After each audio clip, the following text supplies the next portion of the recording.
Vieron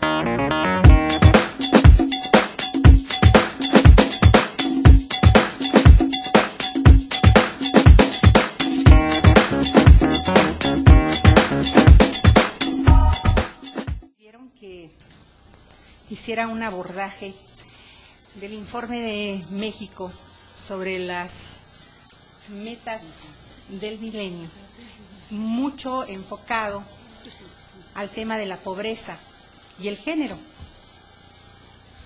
Y es algo que no es fácil abordar. Si ustedes leen el informe, verán que hay varios temas que son transversales a todos los objetivos. Uno de ellos, sin duda, es la pobreza y el otro es el género. De tal manera que hay una complejidad enorme para entender por qué los países se han comprometido en determinadas metas y han plasmado en esas metas algunos indicadores en los que lograron tener consenso sobre los compromisos que podrían adquirir los gobiernos para lograr los objetivos de desarrollo del milenio. Es decir, tenemos varias dimensiones del problema y el abordaje que se hace en el informe, pues sin duda parte del objetivo global, desglosando en aquellas metas que permiten alcanzar esos objetivos.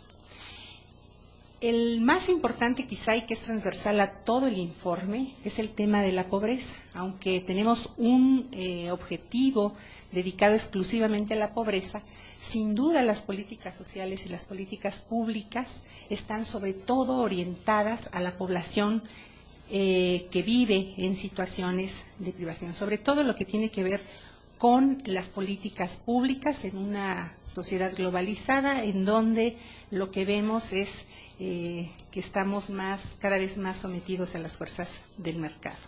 Y uno de los obstáculos más importantes que enfrentan los países para romper el círculo de la pobreza, de este que hablamos ahora, que es el objetivo número 1, es la falta de capacidades y destrezas que se necesitan para que la población salga de la pobreza. A ello se suma la inequidad de género, que contribuye a la presencia de este problema. Las mujeres, más que los hombres, están excluidas del sistema educativo, sobre todo de la educación secundaria en adelante. Padecen también la carencia de servicios de salud, la exclusión, marginación y segregación del mercado de trabajo. Todos estos factores se erigen en obstáculos y limitaciones para desarrollar sus capacidades y hacer uso de ellas para acceder a mayores y mejores oportunidades.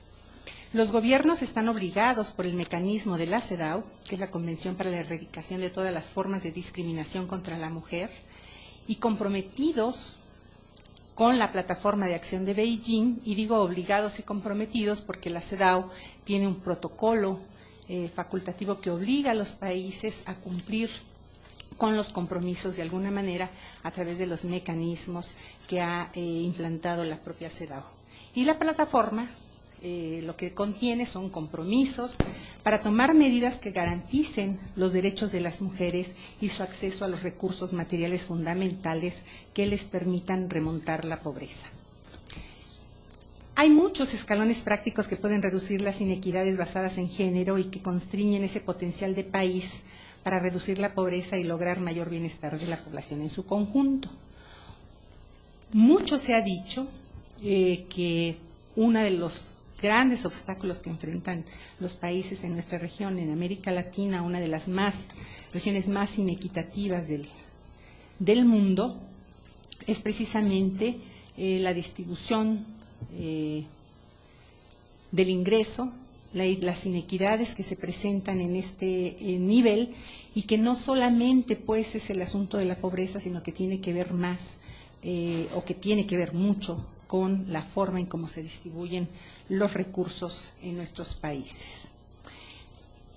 El objetivo 1, visto desde la perspectiva del objetivo 3, que es el objetivo de autonomía y empoderamiento de las mujeres, guarda una estrecha relación y diríamos que de alguna manera se potencian, y abordarlos de manera interrelacionada implica una complejidad que desde nuestra perspectiva, quienes de alguna manera nos asomamos a la elaboración del informe cuando lo estaba redactando el gobierno mexicano, pues veíamos muchas dificultades de orden no solamente metodológico para el abordaje de las interrelaciones, sino incluso en términos de cómo ligar esas dimensiones de la inequidad con la existencia de programas y políticas públicas que los abordan. Una de las cuestiones que creo que es muy importante traer a colación y discutir aquí con ustedes es que los objetivos tal cual están diseñados y las metas tal cual están planteadas no son limitativas en el sentido de que los países se hayan comprometido sola y exclusivamente a cumplir esas metas. Detrás de cada meta hay una serie de acciones que es preciso tener en cuenta, y de esto Naciones Unidas, entendiendo la dificultad que los países pueden tener para interpretar la forma en cómo alcanzar esas metas, se crearon los denominados grupos de fuerza de tarea para cada uno de los objetivos.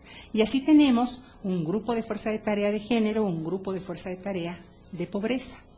Si vemos el trabajo que está realizando estos grupos de expertos, ¿verdad?, hay un planteamiento que va más allá de los objetivos de las metas del milenio y de sus metas. Y en el caso concreto del grupo de fuerza de tarea de género, pasamos la primera lámina. Una de las cuestiones que es muy importante tener en cuenta es que hay una serie de elementos analíticos que buscan relacionar la pobreza con el género. Primero, tenemos que las inequidades de género tienen implicaciones en la forma en cómo entendemos la pobreza. Hay un reconocimiento de que la pobreza es heterogénea, que la pobreza vista desde el género tiene que abordarse desde el punto de vista de las relaciones de los individuos, y que hacerlo de esta manera nos permite entender mejor cómo funcionan las unidades de producción y de reproducción de la sociedad, mejor entender cómo se distribuyen los recursos al interior de las unidades domésticas y cómo las familias despliegan ciertos esfuerzos para llegarse de recursos de todo tipo y poder enfrentar o remontar las situaciones de carencia.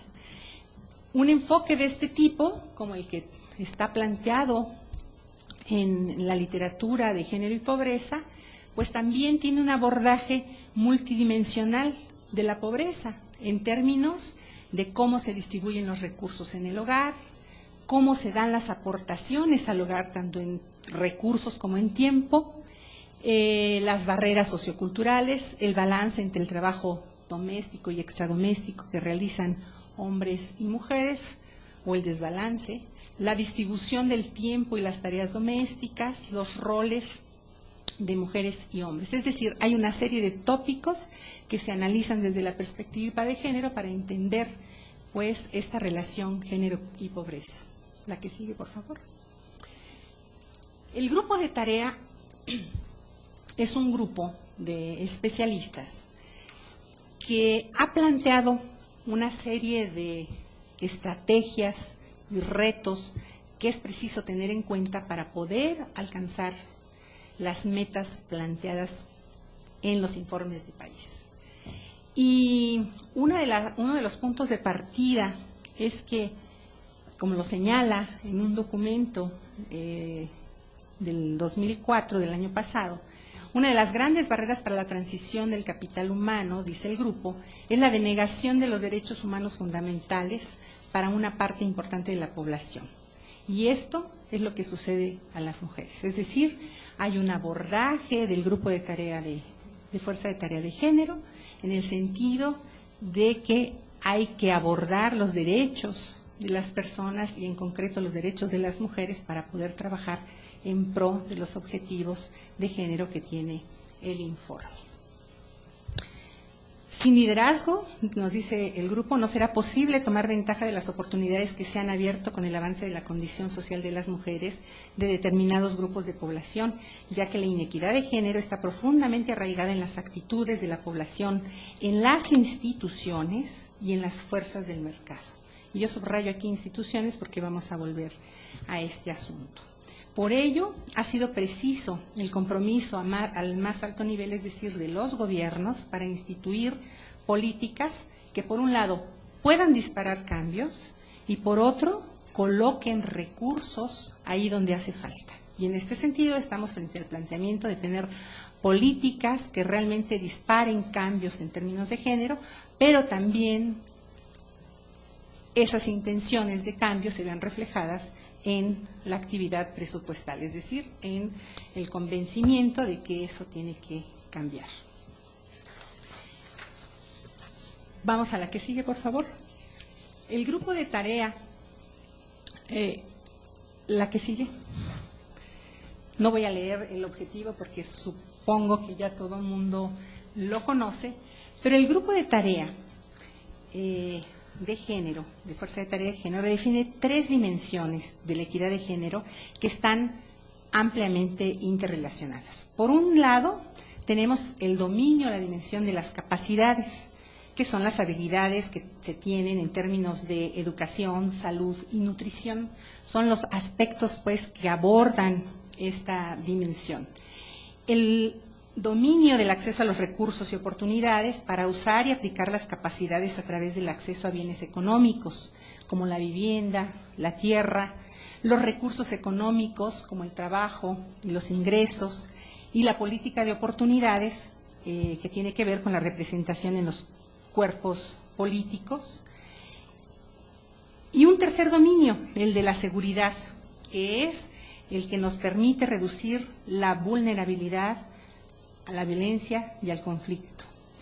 Además, una consideración adicional que hace este trabajo alrededor de las metas del milenio es que entiende la violencia como una violación a los derechos elementales de las mujeres y que esto constituye un medio extremo de sometimiento para mantenerlas en su lugar y en el que la sociedad les ha asignado en la división social del trabajo. Y en este sentido, pues, estas dimensiones, se plantea, tendrían que estar de alguna manera visualizadas para entender ese objetivo de empoderamiento y autonomía de las mujeres. La que sigue. Adicionalmente, y perdón que yo traiga esto a colación, pero estuvimos en un seminario hace 3 días y una de los temas más recurrentes en la discusión era lo limitado de las metas y los objetivos del milenio, de lo limitado del papel que se estaba jugando en las Naciones Unidas con una visión que tiene que ver mucho con estos informes sobre particularmente las metas. Entonces yo he querido traer a colación todo esto porque hay un esfuerzo adicional que se está haciendo a nivel de los organismos multilaterales y la organización, las agencias del Sistema de Naciones Unidas, para arrimar a los países un mejor entendimiento de cómo abordar estos objetivos. Y entonces los grupos de tarea, en especial el de género, ha definido 7 prioridades. 7 prioridades que tienen que ver con los compromisos adquiridos en la CEDAW, con el programa de acción de Cairo y que tienen que ver también con la plataforma de acción de Beijing. ¿Cuáles son esas 7 prioridades? Bueno, el fortalecimiento de las oportunidades para la educación postprimaria para las niñas y paralelamente alcanzar el compromiso de los países de la enseñanza primaria universal, que si bien lo vemos en el objetivo 2, también en el objetivo 3, lo que plantea es, para poder tener real empoderamiento de las mujeres y una mayor autonomía, tendríamos que incidir en este asunto del desarrollo de sus capacidades. Por otro lado, una prioridad adicional es la de garantizar los derechos sexuales y reproductivos, la inversión en infraestructura para reducir la carga del tiempo de las mujeres y las niñas, garantizar los derechos de herencia, propiedad de las mujeres y las niñas, eliminar las inequidades en el empleo, incrementar la participación de las mujeres en los escaños de los parlamentos nacionales y las instituciones de gobierno y combatir la violencia contra las mujeres. Para la actuación y para la puesta en marcha de estas estrategias se han priorizado 3 grupos de mujeres. Las mujeres pobres, las mujeres adolescentes, que dicho sea de paso, hay una masa de adolescentes muy importante en nuestros países, producto de cómo hemos venido creciendo en términos demográficos. Y también otro grupo, pues son las mujeres y las niñas, sobre todo en los casos de conflicto y guerra. Vamos a la siguiente lámina, por favor.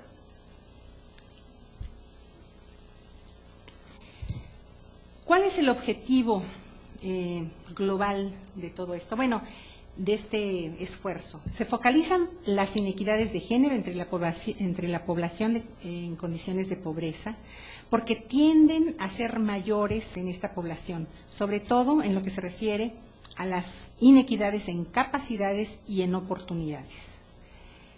Veamos la primera estrategia. Yo no voy a abordar las 7, se los prometo, solamente traje algunos ejemplos de cómo el informe, si bien aborda de alguna manera a lo largo del documento algunas de estas cuestiones que vamos a ver aquí en las estrategias,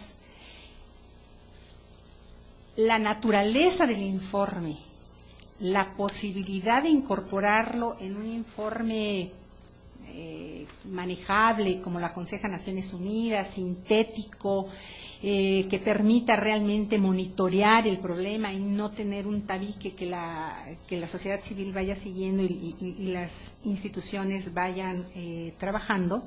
En ese sentido, 5 minutos. En ese sentido, solamente voy a poner 3 ejemplos de estas estrategias. Vean ustedes allí, yo voy a dejar aquí esa presentación, no me voy a meter mucho a los datos, pero los pongo allí. La estrategia 1, que habla del fortalecimiento de la educación postprimaria para niñas y paralelamente alcanzar ese objetivo en enseñanza primaria universal, pues nos habla de, si nosotros vemos el informe, en gran medida, ese compromiso de la enseñanza primaria universal visto a nivel nacional está logrado. Cuando nosotros desglosamos por urbano-rural, vemos que la distancia es muy importante entre lo que ocurre con las niñas y los niños en estos ámbitos. Pero si hacemos el desglose de la población pobre y no pobre, que es el objeto de esta relación y este vínculo, allí vamos a encontrar que hay brechas muy importantes y aquí lo vemos, ¿verdad? Tenemos ahí unas corridas de la tasa de analfabetismo. Por ejemplo, un abordaje importante, estamos apostándole a las generaciones futuras. El bono que hemos logrado en términos demográficos lo podríamos asimilar al bono de género que tenemos ahora, con una población femenina incorporada al mercado de trabajo, con mayor educación. Sin embargo, hay poblaciones muy rezagadas todavía que tendríamos que visualizar en términos de subpoblaciones y focalizar acciones en este sentido.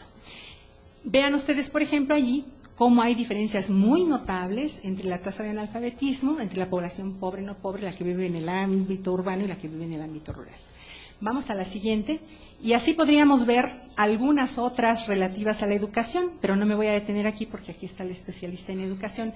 Solamente hacer notar que hay diferencias muy importantes que no se abordan en el informe, por muchas razones que podemos discutir después, pero que es importante siempre tener en cuenta porque ese cruce entre género, pobreza y la meta en particular es muy importante visualizarla para tener acciones públicas, programas que ataquen el problema. La que sigue, y me voy a saltar algunas, vean ustedes, por ejemplo, la población de 14 a 15 años, pobre, no pobre, que terminó la primaria, ¿verdad? Que debería en estos momentos haber estado ya y hay notables diferencias. Ahí no sé si alcanzan a ver, yo no, mucho los números, pero quizás casi se vean. Yo los subrayé para que los vieran mejor. La que sigue, y si lo vemos en términos de una población que supuestamente ya debería haber alcanzado la enseñanza obligatoria, que serían la primaria y la secundaria, o por lo menos tener 12 años, como aquí se señalan, de educación, pues también hay notables diferencias entre la población pobre y no pobre. La que sigue. Y bueno, aquí lo que tenemos es, bueno, esta que se mención de los 12 años de estudio, la que sigue, donde también hay notables diferencias entre pobres y no pobres. Otra estrategia, también a manera de ejemplo, cuando vemos cómo se ha avanzado en términos de los derechos sexuales y reproductivos, visto a la luz, por ejemplo, del uso de métodos anticonceptivos, pues vemos que sí ha habido notables avances en los últimos 10 años, sin embargo, seguimos teniendo población rezagada. La población más pobre es precisamente todavía a la cual tenemos que seguir con los programas públicos para llevarles, para que ese ejercicio de sus derechos sexuales y reproductivos se haga realidad. Ahí se ven claramente algunas de las diferencias, visto por una aproximación de nivel educativo, por ejemplo. La que sigue. Me voy a saltar esta también, es de uso de métodos. No, esta ya es la tercera estrategia y que tiene que ver con la inversión de infraestructura para reducir la carga en tiempo de las mujeres y las niñas.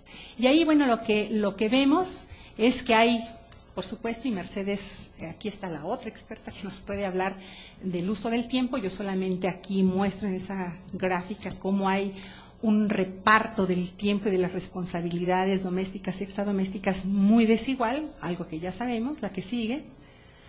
Pero cómo tener acciones públicas que tengan en cuenta este asunto que marca esta estrategia, que no está en las metas del milenio, tiene una enorme importancia. Vean ustedes, las mujeres que trabajan por un ingreso dedican alrededor de 43 horas de trabajo, versus las mujeres que no trabajan por un ingreso, que lo hacen en un promedio de 54, no, que dedican en total, sí, y las que solo están en la casa, pues dedican eso de trabajo en la casa.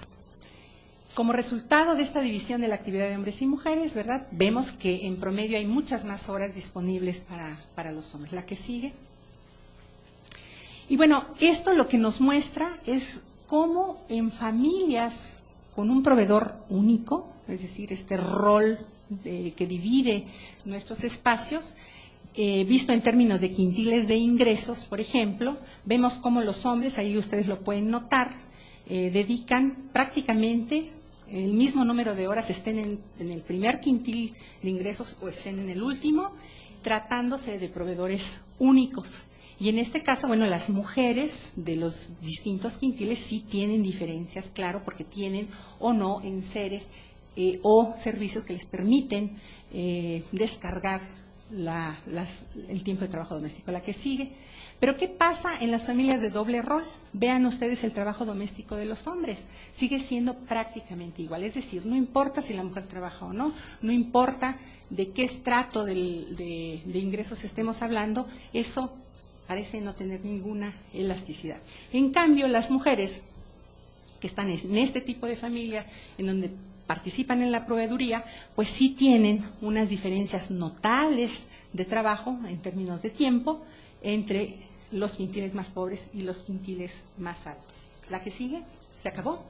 Yo solamente redondeando la idea, lo que trato de mostrar aquí es que hay que tener presente que para alcanzar los objetivos que se plantean en los informes, es preciso tener en cuenta toda una cadena de sucesos en esa relación género y pobreza que de alguna manera está potenciando las inequidades y que en la medida en que eso se haga visible, los programas públicos van a poder abordar esta problemática. Hay un reconocimiento del gobierno mexicano de la inequidad de género, la hay porque el programa de combate a la pobreza más importante que tiene este país tiene acciones afirmativas para las mujeres, tiene una cierta sensibilidad de género. Sin embargo, eso no se ve reflejado en el resto de la política pública que tiene el gobierno mexicano. No en todas las acciones públicas, no en toda la política social encontramos este reconocimiento. Y lo importante de señalar esto y de hacer el abordaje por la vía de estas estrategias es que si queremos realmente avanzar en el empoderamiento y en la autonomía de las mujeres, tendríamos que alinear todo el lenguaje y la acción institucional para poder alcanzar esos objetivos. Lo que vemos ahora son programas que de alguna manera u otra se compiten, no hay un cuerpo lógico que los alinee y en ese sentido, pues en algunos casos, y lo por ahí veríamos en la discusión, hay incluso acciones que se contradicen. Por un lado, se hacen esfuerzos muy importantes en un programa y hay otros programas que están minando ese esfuerzo. Y si quieren, podemos hablar de eso más adelante. Gracias.